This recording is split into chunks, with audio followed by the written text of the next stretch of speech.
Esse é o 15 Minutos para Educação Médica e o assunto de hoje é revistas científicas.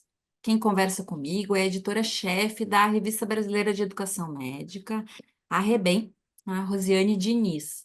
Ela é doutora pela Universidade Federal de São Paulo e orientadora do mestrado profissional em ensino na saúde da Universidade Federal do Rio Grande do Norte. Rosine, para a gente começar, né? Tu é editora da REBEM há 4 anos. Qual que é o papel da Revista Brasileira de Educação Médica em meio aos desafios atuais da produção científica que vêm sendo enfrentados? Obrigada pelo convite, muito bom falar um pouco sobre a REBEM aqui com todos vocês. Ah, Se eu pudesse falar, então, de uma forma bastante singela, é continuar aprimorando, então, a qualidade da formação, né, do ensino médico. Então, falar de forma bastante, né, simples, né, parafraseando, inclusive, o professor Horácio Nisi, que foi o presidente da ABEM, que, na ocasião, né, começou aí com a REBEM ali em 1977. Então, a REBEM tem 47 anos de história, né? Então, naquela época, já o professor Horácio estava muito atento, né, com o número crescente de escolas médicas e também muito preocupado na manutenção, tanto da qualidade da formação, né, do ensino médico, e aí entendendo, claro, que a pesquisa voltada para o ensino médico e, consequentemente, aquilo que a gente consegue, né, publicar de forma cientificamente, né, nos periódicos, é uma forma muito importante de aprimorar o processo de formação, independente do contexto que a gente esteja falando, né, graduação ou pós-graduação, residências médicas, por exemplo, né? Então, assim, de forma bastante simples, talvez eu pudesse dizer isso, que o papel da REBEM é continuar aprimorando a qualidade da formação do ensino médico, especialmente no cenário nacional, né, mas também internacional. Sim. E como é que tem sido, assim, mais recentemente, quais temas que têm chegado artigos, sobre quais assuntos as pessoas têm enviado, e daria para a gente arriscar dizer que a pesquisa sobre educação médica tem, né, se debruçado? Essa é uma ótima pergunta. Os temas são bastante diversos, né? Todos, claro, voltados ali para a formação médica, seja na graduação ou nas residências, e agora, né, nos últimos anos, muito voltado também daquilo que se produz nos programas de pós-graduação em ensino na saúde, né? Ali abordando, portanto, temáticas que são bastante próprias da formação médica, como desenho curricular, como estratégias de ensino-aprendizagem, como avaliação, tanto de programa quanto avaliação do estudante propriamente dito, né? E tem uma coisa bastante interessante que a gente tem observado ao longo dos últimos anos, né? Especialmente com o evento, né? Que infelizmente nós passamos, né, pandêmico, então o período da pandemia, que a gente observa que as temáticas trabalhadas e, consequentemente, publicizadas na REBEM acompanham, né, esse movimento aí da formação propriamente dita, quando a gente teve que adequar, né, a formação à necessidade, né, da sociedade de uma forma geral, assim, de forma ampla, né? Então, a gente começa a ver também publicados muitos mais artigos voltados para a saúde mental, voltados para a necessidade específica da formação, considerando, né, situações emergenciais, como aconteceu com a Covid-19, estratégias, então, de tecnologias educacionais que abordem, né, mais ferramentas de ensino à distância ou de tecnologias da informação e comunicação que possam ser agregadas para qualificar a formação, especialmente nesse cenário. Então, a gente passou por esse cenário muito crítico, né? Necessidade da adequação para um ensino remoto, emergencial, naquela ocasião. Então, ainda agora, no período pós-pandemia, a gente está vendo e avaliando, e os estudos também ainda versam um pouco sobre isso, o que a gente pode, né, ficar em termos de lição, né, daquele período para esse momento agora, pós-pandemia. Então, mudou um pouquinho, mas a gente vê que os temas também mais clássicos, entre aspas, eu vou dizer assim, eles ainda continuam muito presentes, como, por exemplo, a avaliação do estudante, né? Como a modificação do currículo para atender às necessidades da formação nos cenários mais diversos, né? Já que a gente está num país que é continental, né? Enorme, então, com necessidades específicas, inclusive dependendo de onde estejamos nós no cenário nacional, de fato, né? E sobre esses temas emergentes, né? Tu disse que isso é uma temática que vem crescendo, ela vem em paralelo. Isso. Daria para a gente dizer que temas emergentes da própria questão ambiental, que vem sendo cada vez mais discutida, enfim, isso vem. Isso já é possível de mencionar que também tem tido um reflexo nos artigos da revista? Como é que isso tem refletido? Como é que isso está dialogando, né? Na sala de aula, na educação médica, isso chegando nas páginas da revista? Perfeito. Então, a gente considera exatamente assim, né? São temas emergentes necessários à formação propriamente, que antes nós não tínhamos muito claramente essa necessidade, mas que hoje claramente são necessidades crescentes, né? De adequação da formação e, portanto, ali um flanco aberto para pesquisa e publicação, né? Então, as temáticas, assim, envolvendo meio ambiente, elas ainda não são muito vistas nas publicações da REBEM, né? Ainda são pouco vistas, eu acho, voltadas de uma forma geral para o ensino, mesmo no cenário mais internacional, mas a utilização, por exemplo, de tecnologias mais avançadas, a própria telemedicina, por exemplo, né, como ali uma necessidade da formação também, porque depois da pandemia a gente viu a importância, né, de utilizar de forma bastante consciente, ética e responsável, né? Essas tecnologias novas. E também acho que isso está muito alinhado ao que a gente entende como importante para, como potencial publicação na revista, como, por exemplo, nessas temáticas mais voltadas para mitigar a violência, né, durante a formação e para o profissional, para o médico, né? Então, isso inserido ali na formação, o ensino voltado para a diversidade, né? Para a acessibilidade, são temas que a gente já começa a ver, ainda muito menos do que a gente gostaria, e eu acho que essa é uma função também, é por onde a gente tem caminhado bastante na REBEM durante esses últimos anos, é tentando estimular que realmente pesquisas sejam feitas nesse campo, nesses campos, né, emergentes, e que a gente gostaria muito de ter isso, né, publicado na nossa revista, no nosso periódico, né? Sim, para como tu falou, né? Irem em paralelo os temas ditos clássicos com os assuntos emergenciais que estão aí, né? Isso, E como é que é o isso. processo? A gente sabe que, né, todas as revistas científicas obedecem a um processo para publicação, enfim, algumas têm as suas especificidades. Como que é o processo para publicação na Rebem? Ah, essa é uma pergunta muito importante, né? E eu gosto sempre de, quando falo do processo editorial, né, lembrar um pouco de quem são as pessoas, né? Porque a gente fala de processo, mas assim, por trás e de forma muito importante, né, estão as pessoas que dão a cara para esse processo editorial, né? Então, nós temos ali, eu digo, na parte mais gerencial, né, compondo essa equipe vasta, né, da REBEM. Eu, nesse momento, como na função, né, de editora-chefe da revista, mas temos também, né, dois assistentes administrativos, que são o Vitor e a Bianca, tem o apoio sempre presente, incondicional da Rosane, que é secretária executiva da ABEM, e há sempre um representante do conselho diretor da ABEM junto, né? A REBEM também, neste momento, é a professora Denise Erdi, então a diretora, a presidente e vice-diretora da ABEM, né? Então, representante do conselho diretor junto à revista, né?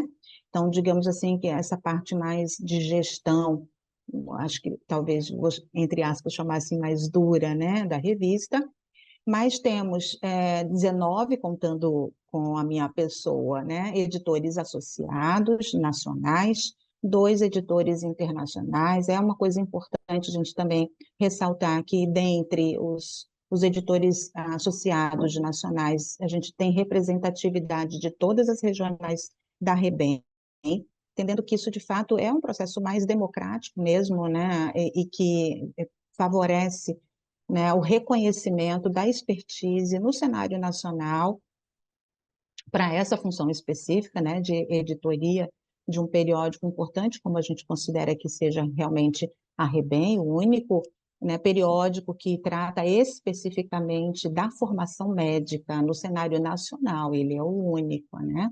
Então, seja por produções uniprofissionais, envolvendo, então, somente o ensino médico, ou, e ainda mais desejável, né, no cenário de estudos interprofissionais, que também envolvam, né, então, o ensino médico e outras profissões da saúde, ou outras ainda, né? Então, são 18, fora a minha pessoa, né? Editores ah, associados nacionais, temos 2 internacionais, né? Então, ah, a gente tem, assim, uma equipe muito robusta, na verdade, de editores, né?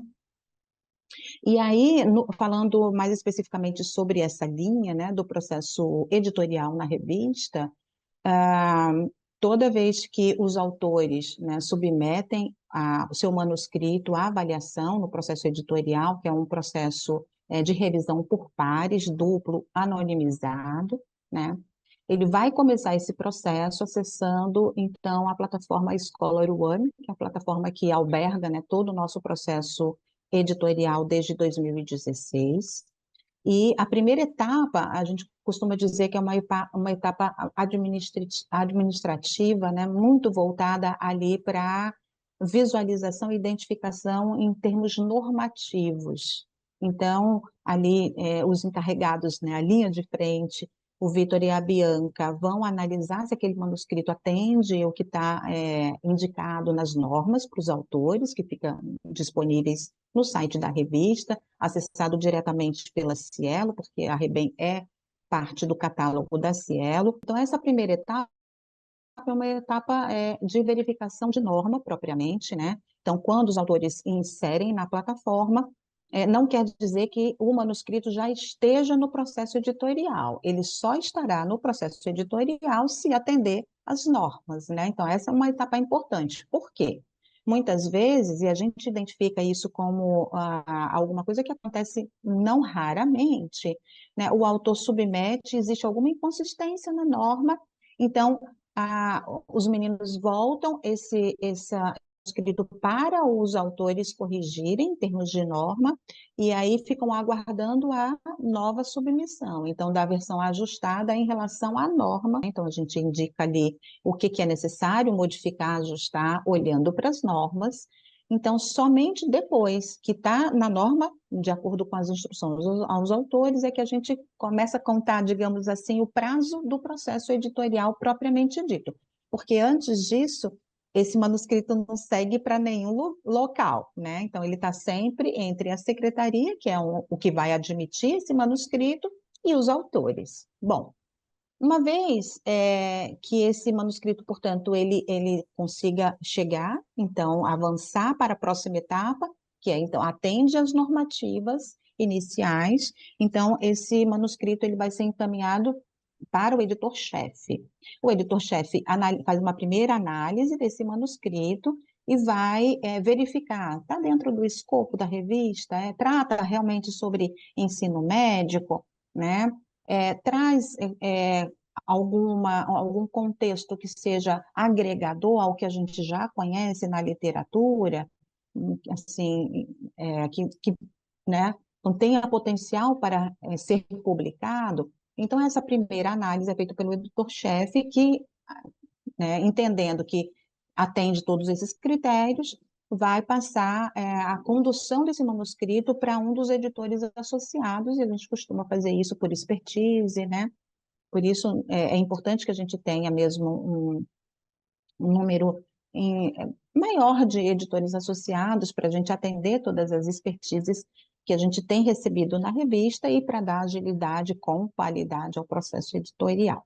Bom, a partir daí, esse manuscrito fica na condução, né, do editor associado, que vai designar 2 revisores que emitirão seus pareceres e, com base nos pareceres emitidos pelos revisores, o editor associado toma a decisão final, né? Essa decisão final, a gente tem na REBEM 4 possibilidades, então, de decisão final, né? Uma delas é o aceite, a outra é a rejeição do artigo, que são mais fáceis assim da gente entender, e a gente tem 2 decisões que significam que o manuscrito ele não foi aceito, mas ele tem potencial. Então, são as decisões de revisão maior ou menor, Sim, ele né? precisaria de ajustes Ou nessa opção. Se isso, ele passar por uma adequação, ele pode ser aceito. exato. Ou grande revisão, pequena revisão, são 2 possibilidades. Quando essa decisão, então, é tomada, eu vou excluir, né, os extremos, né? Se foi rejeitado, ele entra num fluxo de arquivamento, esse manuscrito. Se foi aceito, ele vai entrar num fluxo de editoração, de revisão gramatical, né? São os procedimentos pós-aceite, e é necessário adequação por parte dos autores, né? Então, sejam essas adequações maiores ou menores, né? Essa decisão, quando tomada, esse manuscrito então volta, né? Então os autores recebem essa notificação e vão decidir se gostariam ou não de fazer as alterações de acordo com os pareceres emitidos e vão, porventura, desejem continuar nesse processo, eles vão adequar e recolocar uma nova versão na plataforma novamente. Isso tudo está explicado nos templates das decisões, né? Mas é importante a gente ressaltar que para cada vez que entra uma versão, esse mesmo fluxo editorial ele precisa acontecer, porque 100% das vezes dá para ser dessa forma? Não dá. Por quê? Às vezes tem um impedimento, se ele deseja revisar uma segunda versão, uma terceira versão desse manuscrito quando ele volta. Mas é isso que, como regra geral, a gente faz. Mas importante ressaltar, né? Então, entrando uma versão nova, todo esse processo ele precisa acontecer novamente, né? Sim, Então, ela quem volta para revisou aquela fase de ver adequação nas normas, enfim, e aí segue o fluxo novamente. Não solicitado, pula uma fase, né? não pula, exato. Então, porque às Uhum. vezes isso causa uma dúvida, né? Reconhecendo que a gente precisa da agilidade, né, nos processos editoriais, né? Mas pular é muito perigoso. Inclusive, a gente pode, a gente tem, né, isso, uma discussão muito atual, digamos assim, sobre revistas ou editoras predatórias, né? Justamente porque muitas vezes a revisão não é feita por pares, né? O período, né, de análise é muito curto, o que levanta, né, uma possibilidade de talvez não ser um processo editorial qualificado de fato. Então, é importante a gente entender que pular etapas é realmente perigoso e pode não atender os critérios de qualidade para a gente continuar sendo reconhecida como um periódico qualifica, né? Então, a gente também está muito atento a isso. E aí é muito bom que a gente possa esclarecer de alguma forma como é que acontece, né? Claro que se eram necessidades de pequenos ajustes, né? Muito provavelmente esse tempo de análise vai ser Vai mais ser mais curto. ágil, né? Vai ser mais curto. Isso. Por outro lado, se houve, né, então, uma indicação de necessidade de ajuste muito grande, pode demorar igualmente realmente a primeira, né, vez, a primeira versão, digamos assim, da submissão daquele manuscrito. Mas eu tenho muita tranquilidade em dizer que o corpo editorial é muito comprometido, né, e está bastante atento, então, a essas questões que para nós são muito importantes, né, como a integridade científica, a ética, né, e sempre procurando dar devolutivas que realmente contribuam para a melhoria do processo e para a melhoria da própria formação ali, né, relacionada àquele manuscrito de alguma forma, né, essa é a nossa preocupação. Claro, o próprio processo de escrever uma, né, enfim, de estar nessa revista também está dentro, né, da educação médica, produzir a ciência, né? Isso. A Com gente entende que certeza. qualifica quando você consegue devolver e explicar. A gente faz isso para que aquele produto, que é muito caro para cada um dos autores, né, a gente não tem dúvida disso, fica ainda melhor. Com certeza. Rosiane, muito obrigada pela tua disponibilidade. A gente vai deixar o link para a Rebem aqui na descrição do episódio. E também quem tiver alguma dúvida pode comentar que a gente vai e a gente encaminha para a equipe da Rebem. Certo? Muitíssimo obrigada por essa oportunidade, Raíssa, de conversar com você. Eu espero que, né, isso ajude e estimule, né, a cada vez mais pesquisadores submeterem seus produtos aí tão qualificados ao nosso periódico, nossa revista tão querida. Muito obrigada.